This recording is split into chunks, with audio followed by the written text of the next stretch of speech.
Вести на Канал 8. Вкупно 78 ново заболени лица од сезонски грип регистрира Центарот за јавно здравје Кочани за само една недела. Бројката е за општините од регионот, кои што ги покрива Центарот, а најзафатена е возрастната категорија на лица од 15 до 64 години. До предминатата недела немаше регистрирани случаи на заболени од грип и пријавени во Центарот за јавно здравје Кочани. Сега во петата недела од новата година, Центарот за јавно здравје регистрира вкупно 78 заболени за една недела во регионот и општините, што ги покрива Кочани, Виница, Берово, Делчево и Пехчево. Вкупно за цела сезона се 155, вели доктор Горан Николов, епидемиолог во Центарот за јавно здравје, и додава дека временските услови се поволни за ширење на грипот и дека максимумот на заболени на сезонскиот грип доправа доаѓа кај нас. Состојбата со сезонскиот грип во општина Кочани, односно Центарот за јавно здравје Кочани, кој што го покрива регионот на Виница, Пехчево, Берово и Делчево, значи заедно со Кочани, заклучно со петата недела, нели, на сезонско пријавување на грип е следната. Значи во последната пета недела од недела која што е за пријавување на сезонски грип, во Виница се пријавени 6 случаи, во Пехчево 4, во Берово 8, во Кочани 17 и во Делчево 43. Значи, тоа се вкупно 78 случаи само во оваа пета недела. Меѓутоа, законската регулатива за пријава на сезонски грип е од 40-та недела од 2018, па заклучно до оваа недела, нели пета недела од 2019, вкупната бројка на заболени од сезонски грип во нашиот регион е 155 заболени. Сите се со полесна клиничка слика, немаме информација за некои потешки случаи, односно лица кои би биле хоспитализирани на инфективните оделенја во општа болница во Штип. Значи, тоа се случаеви со полесна клиничка слика, кај кои што, нели, таа симптоматологија за неколку дена јас немува. Јас мислам дека во нашиот регион се уште пикот на сезонскиот грип го немаме достигнато, тоа би било некаде 10-та недела од 2019, меѓутоа потоа постепено, нели, тој пик и таа потентност на самиот тип, на самиот вирус на грипот би почнала да опаѓа. А временските прилики кои што се сега моментално во нашиот регион, значи се поволни за развој на инфлуенцата, односно за ширење на самиот грип.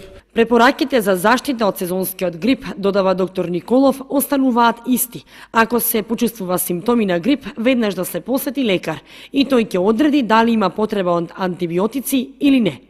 Една од главните препораки е избегнување на масовни собири. Значи, тоа е една од главните препораки, колку што е во границите на можноста. Хронично болните редовно да си ја земаат својата терапија припишена од матичните доктори, затоа што самата инфлуенца како болест, самата не е толку страшна, значи поминува за 7-8 дена. Меѓутоа, другите дополнителни проблеми кои што ги имаат како здравствени проблеми, нели, пациентите, допринесуваат да клиничката слика од самата инфлуенца биде многу по-лоша и дури во некои ситуации, нели, да дојде и до смртни случаи на лица кои што се заболени од грип. Според податоците од Центарот за јавно здравје, заболените во најголем број се лица од 15 до 64 години, а помалку се деца од 0 до 5 и од 5 до 15 години возрастна категорија. Иако детското оделение во моментов е преполно со болни деца, сепак кај нив станува збор за горни и долни респираторни инфекции и бронхити, како и висока температура. Општина Кочани ги прошири мерките за социјална заштита за оваа година, при што е овозможен поголем опфат на корисници. Од општинскиот буџет за оваа намена се обезбедени уште 350.000 денари. Општина Кочани ги прошири мерките за реализација и го зголеми опфатот на корисници со програмата за остварување на социјална, детска и здравствена заштита за 2019 година. Од почетокот на годината, со социјален пакет за новороденче, општината ги поддржува не само корисниците на социјална помош и невработените, туку и семејствата со ниски примања. Од стручните служби на одделението за јавни дејности во општината информираат дека овде спаѓаат материјално необезбедените лица, кои според Законот за социјална заштита се лица кои немаат приходи или чии приходи по сите основи по член на семејство се помали од 5000 денари. Помошта за новороденче изнесува 3500 денари и се состои од средства за хигиена, пелени и други потребни средства за нега на новороденчето. Оваа година продолжува и помошта за болничко лекување за социјално загрозените и граѓаните со ниски примања, кои престојувале на болничко лекување во јавната здравствена установа Општа болница со проширена дејност Кочани, а кои спаѓаат во категоријата осигурени лица, чиј месечен нето приход во семејството е помал од 60% од просечната нето плата во државата за претходната година. За овие две мерки во програмата за социјална, детска и здравствена заштита на општина Кочани предвидени се 350.000 денари, од кои 200.000 се за пакети за новороденчиња. Сдруженијето ИНИ од Виница во наредниот период ќе го спроведува проектот за истражување на трудовата експлоатација и дискриминација на децата роми во општините Виница и Кочани.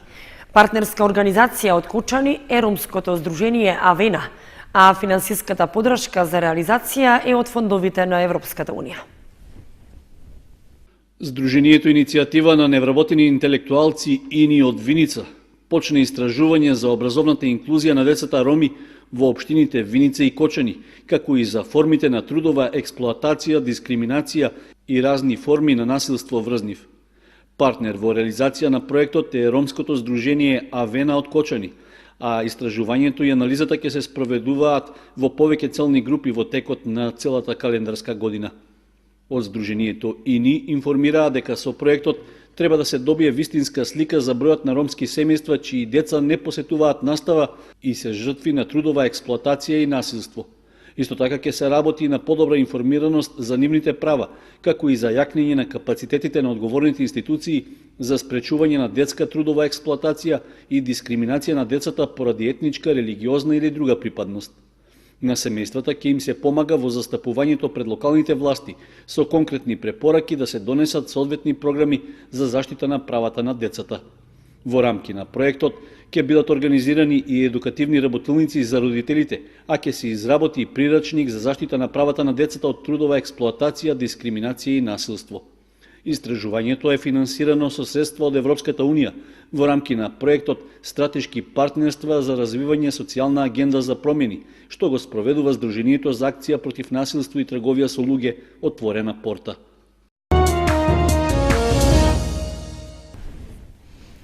И годинава имаше присуство на македонски предпријатија на меѓународниот саем за овошје и зеленчук во Берлин. Меѓу нив беше и фирмата Екстра Фунги како единствен представник од Кочани. Кочанската компанија Екстра Фунги годинава го представи македонското производство на органска храна на меѓународниот саем Фрут Логистика во Берлин, што се смета за најголем ваков настан во светот. Нашиот бренд веќе 9-та година поред е учесник на собирот на кој фирми од сите континенти изложуваат овошје и зеленчук и ја презентираат здравата органска храна. Собственикот на Екстра Фунги, Сашко Антовски, од саемот во Берлин информираше дека сигурната и долготрајна соработка и цврстите деловни врски со локалните земјоделци и собирачи на шумски плодови од Македонија овозможиле нашата фирма да биде препознатлив бренд на странскиот пазар според својот квалитет, професионализам и сигурност во работењето. Во моментот, географски најважни се пазарите во Франција, Италија, Шпанија, Германија, Чешка, Австрија и останатите земји од Европската унија. Поголем дел од извозот оди за преработувачката индустрија, а дел и за директна консумација. Како извозно ориентирана фирма, Екстра Фунги речиси 95% од своите производи ги пласира на странските пазари. Пред 2 години беше лансиран и брендот Екстра Фуд, напакувани замрзнати и суви шумски печурки и замрзнато овошје, што се најде и во малопродажба во маркетите низ Македонија и надвор од државата. Виничките лозаро-овоштари од година во година имаат се поквалитетни вина и раки. Од 106 мостри, 2/3 ги исполнуваат основните критериуми, Беше заклучокот на енолозите од Кавадарци, Штип, Скопје, Неготино и Република Бугарија в пресрет на 39-та лозаро-овоштарска манифестација. Повеќе од 100 мостри на домашни вина и ракии беа дегустирани в пресрет на 39-та лозаро-овоштарска манифестација во Виница.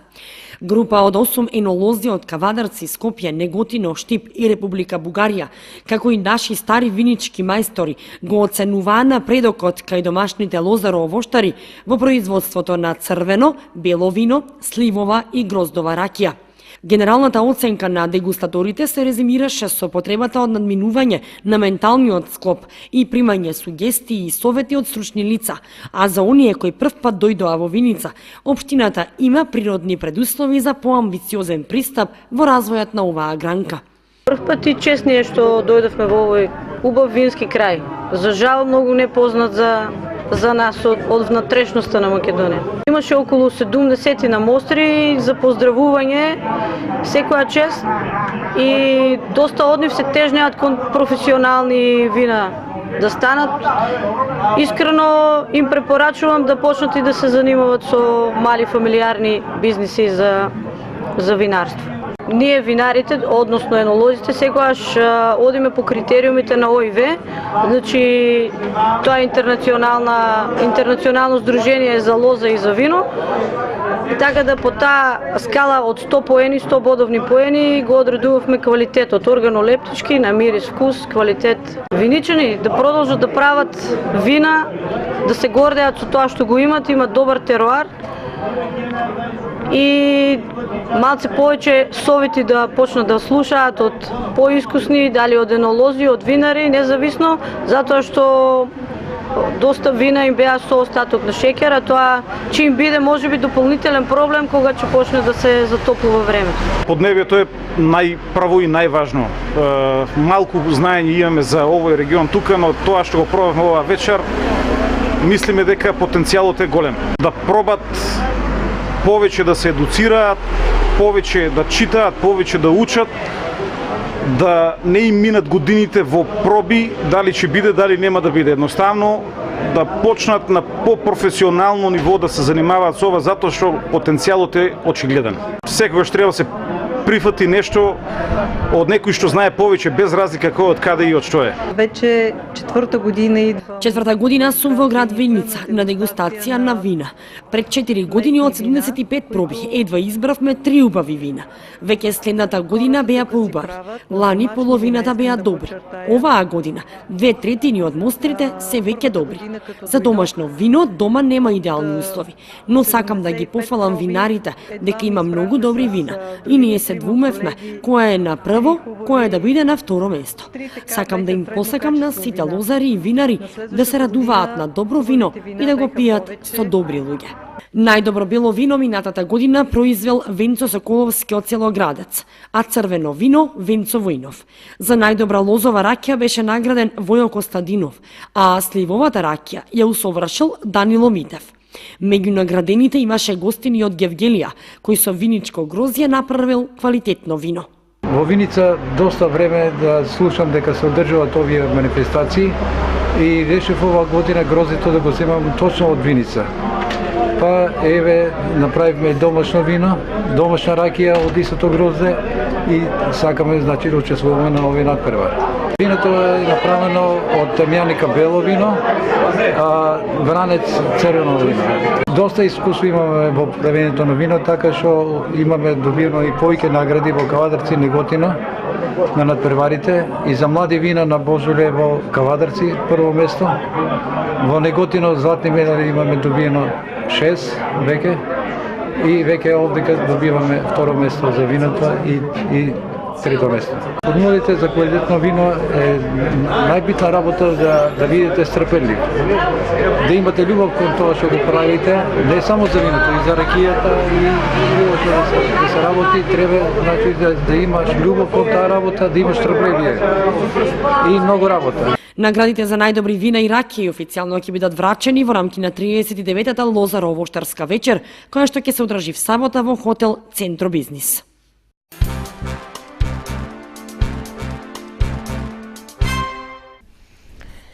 Богатство запишано во времето е насловот на новата книга на новинарот, поет, публицист и преведувач Киро Герасимов, која беше промовирана пред кочанската јавност.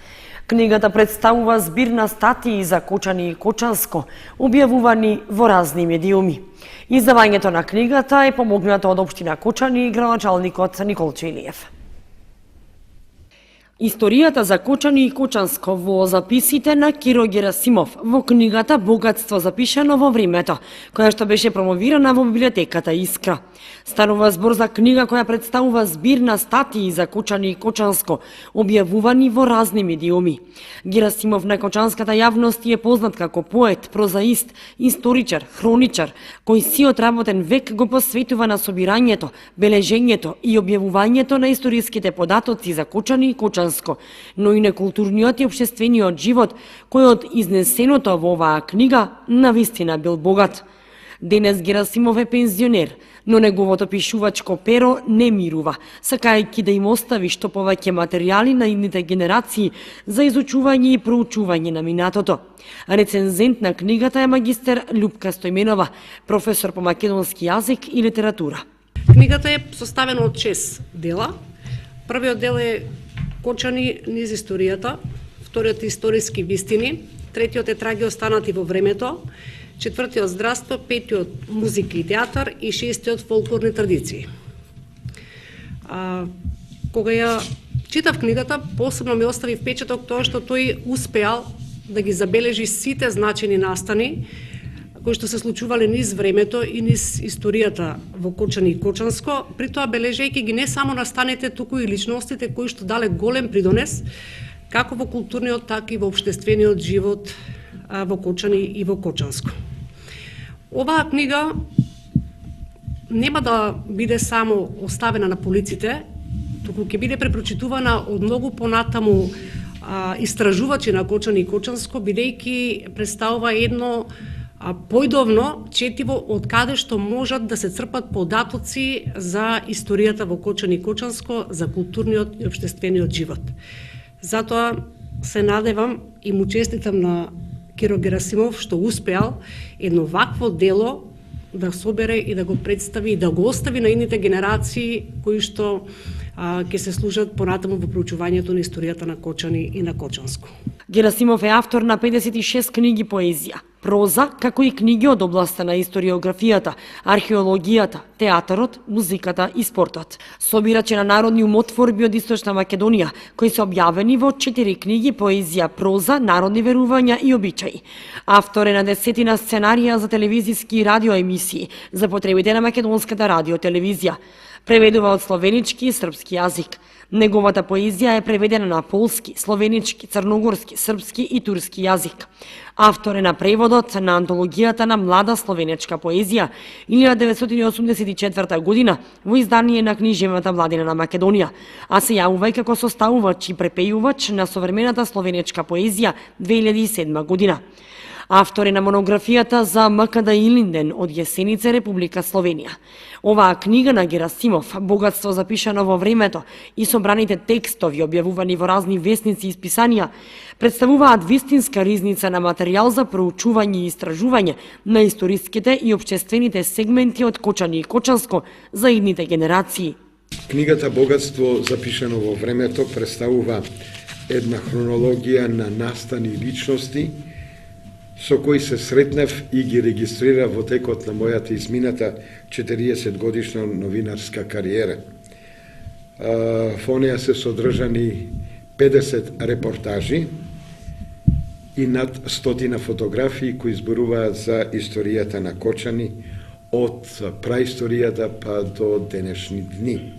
Во неја ќе се најдат многу генерации, бидејќи низ фотографиите е опишан и животот на помладите и постарите кочанчани во времето кое е полека изминува. Должам искрена благодарност до градоначалникот на општина Кочани, Николче Илиев, и до одборот кој ја вреднуваше мојата книга, бидејќи истата е печатена со деловни средства од програмата за култура на општина Кочани за минатата 2018 година. Дел од богатиот новинарски материјал кој го сочинуваат 120 книги се наоѓаат во роднокрајното оделение на Кочанската библиотека Искра, а Герасимов зад себе како новинар оставил стотина репортажи и документарни емисии поврзани со повеќе краеви и настани во Македонија. Најстариот жител на општина Чешиново Облешево го прослави 100-тиот роден ден. Најблиските од семејството му приредија скромна забава со роденденска торта и подароци. Во одлична здравствена кондиција и во кругот на најблиските од семејството, дедо Цане Гелевски од Бурилчево го прослави 100-тиот роден ден. Иако во локалната самоуправа на Чешиново Облешево немаат официјална евиденција, сепак 100-годишниот Гелевски се смета за најстар жител во општината и меѓу најстарите во Кочанскиот регион. Цел живот се занимавал со сточарство, имал стадо од неколку стотини овци, па дружењето со животните и секојдневниот престој во природа му биле едно од најголемите задоволства. На лекар не бил веќе 40 години и освен потешкотиите со слухот и видот поради годините, за други проблеми со здравјето не може да се пожали. Иако веќе неколку децении е без сопругата, сепак задоволен е што децата и внуците не го оставаат сам и постојано се грижат за него.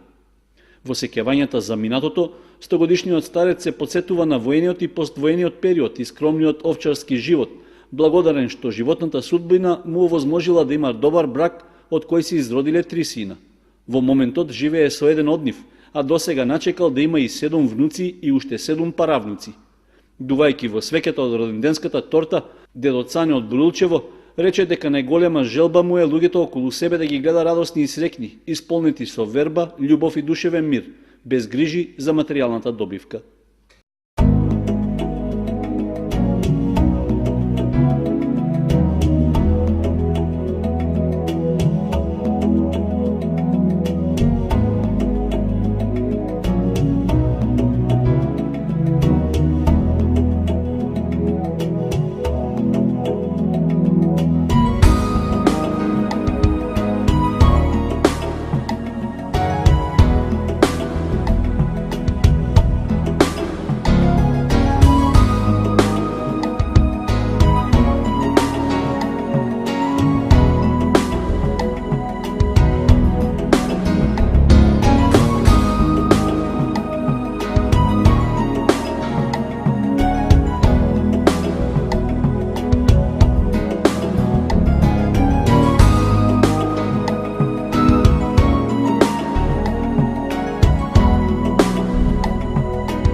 Почитувани, тука ги завршуваме вестите на Канал 8. Ви посакуваме пријатен викенд. Довидување.